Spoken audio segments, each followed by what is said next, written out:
जो यहाँ का मांग था आज़ादी के बाद 70 साल तक कोई देखने नहीं आया, पूछने नहीं आया। इस तरह का कई क्षेत्र में नवीन जायसवाल का काम बोलता है, व्यवहार बोलता है। जनता जानती है कि कौन परमानेंट है, कौन टेम्पररी है, कौन 5 साल फील्ड में रहता है, कौन चुनाव के समय रहता है। हटिया के साथ साथ पूरे झारखंड में भाजपा का कमल खिलेगा। भाजपा जो कहती है वो करती है। कांग्रेस जेएमएम ने जो वादा किया, धोखा दिया।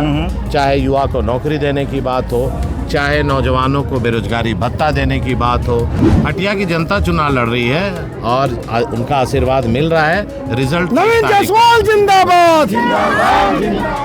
हमारे साथ अभी हटिया विधानसभा से एनडीए के प्रत्याशी नवीन जायसवाल हमारे साथ हैं। उनके साथ बातचीत करने की कोशिश करेंगे। वो जनसंपर्क में लगातार निकले हुए हैं और जानने की कोशिश करेंगे कि नवीन जायसवाल को इस बार भी जनता क्यों चुने इस बार जनता।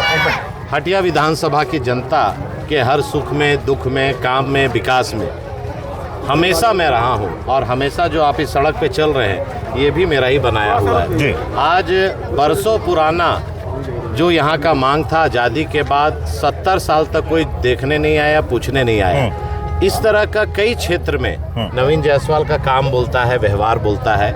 मैं सुख दुख का साथी हूँ, तो जनता जानती है कि कौन परमानेंट है, कौन टेम्पररी है, कौन 5 साल फील्ड में रहता है, कौन चुनाव के समय रहता है। तो मैं यही कहूँगा कि जनता का स्नेह, प्यार, आशीर्वाद मिल रहा है, अपार मिल रहा है और हटिया के साथ साथ पूरे झारखंड में भाजपा का कमल खिलेगा। आज जो मैनिफेस्टो जारी हुआ है सर, उस पे लेकर क्या कुछ कहेंगे? देखिए, पार्टी जो मैनिफेस्टो हमारी जारी करती है, आप उसे ये कहेंगे कि वो संकल्प है, वो हमारा प्रॉमिस है। और भाजपा जो कहती है वो करती है और कांग्रेस, जेएमएम, आरजेडी जो कहती है वो नहीं करती है। कुछ क्षेत्रों में नवीन जी आरोप, आज मैं सुबह से घूम रहा हूँ हटिया विधानसभा में, दर्जी मोहल्ला गया तो वहाँ कह रहे हैं कि कभी आते नहीं है नवीन जी। इस तरीके के जो आरोप लगते हैं उस पर क्या कहेंगे? देखिए, हटिया विधानसभा क्षेत्र में आप केवल एक दर्जी मोहल्ला नहीं जी बिल्कुल जी, पूरा क्षेत्र में बिल्कुल हटिया में 5.25 लाख वोटर है और बहुत बड़ा क्षेत्र है। दर्जी मोहल्ला हो, चाहे इलाही नगर हो, चाहे कसाई कॉलोनी हो, सभी जगह जहाँ भी लोग के समस्या होती है मैं जाता हूँ, उनके समस्या से रूबरू होता हूँ और सभी लोगों का समस्या का समाधान। जी, एक और बड़ा सवाल जो एचईसी विस्थापितों को लेकर बहुत ज्यादा, उनसे आप किस तरीके से वोट, क्योंकि उनका मसला अभी भी हल, ये तो कांग्रेस, जेएमएम, आरजेडी की सरकार को जवाब देना चाहिए। क्योंकि 2019 के चुनाव में कांग्रेस, जेएमएम के नेताओं ने वादा किया था कि जो एचईसी का सरप्लस लैंड है वो विस्थापितों को वापस करेंगे।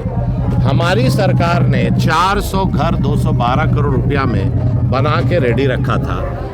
2020 14 जनवरी के बाद उसका गृह प्रवेश होना था। रघुवर दास जी ने कमिटमेंट किया था और वो घर बन के कंप्लीट है। और कांग्रेस ने प्रलोभन दिया था कि जमीन, सरप्लस लैंड वापस करेंगे। अब वहाँ के विस्थापित जमीन के आस में इंतजार करते रहते हुए 5 साल बीत गया, ना जमीन मिला, ना घर मिला। वही हाल हो गया, ना घर के ना घाट के। तो आप उनसे अगर क्या कुछ अपील, क्या आप अगर वोट मांगने तो जाएंगे? कांग्रेस, जेएमएम ने जो वादा किया, धोखा दिया।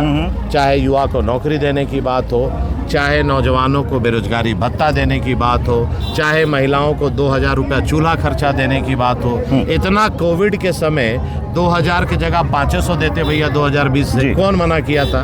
2020 से आप देते तो 500 करके भी आज कुछ मिल जाता।